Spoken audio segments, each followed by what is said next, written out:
Et bah, Yohan Bojard, 23 ans. Joris Périapécé, 25 ans. Alors moi je viens plutôt du secteur d'Annecy. Je suis plutôt là-bas pour mes études et ici pour courir. Voilà, il y a un terrain de jeu qui est assez incroyable, d'hiver comme été.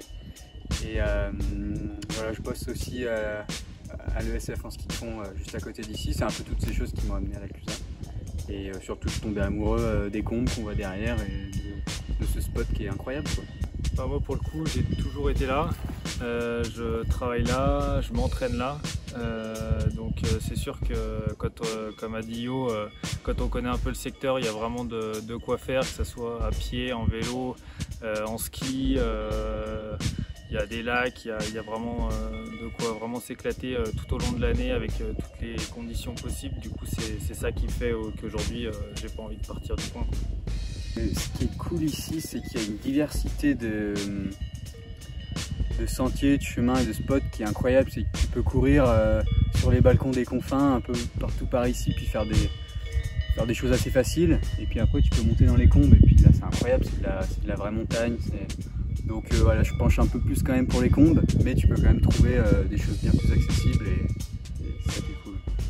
Ah, spot favori, il y en a beaucoup. Après, il y en a des que je vais garder plus ou moins secrets et d'autres qu'on va pouvoir citer. Bon, il y en a plein. Hein.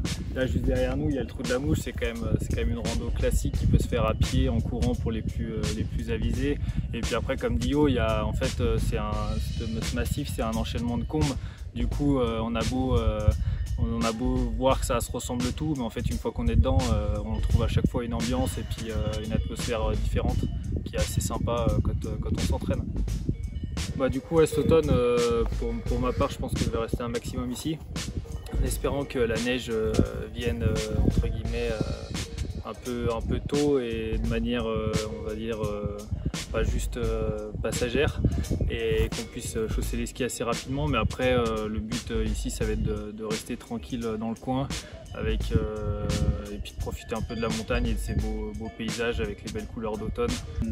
Bon, ça va être un petit peu le même principe, sauf que ce qui est cool ici, c'est qu'on est encore pas trop haut. Là on est à 1004 et du coup tu peux encore prévoir des bonnes bambées dans les Aravis jusqu'à même en octobre. Il n'y a encore pas trop de neige. Du coup c'est vrai que je sais que j'ai un petit projet avec des copains là, de faire une petite traversée des Aravis et on l'envisage fin septembre s'il n'y a pas de précipitation trop tôt.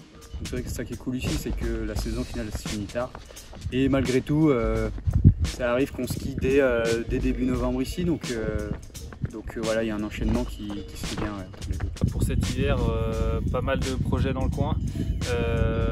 Pour ma part, axé entraînement mais très cool.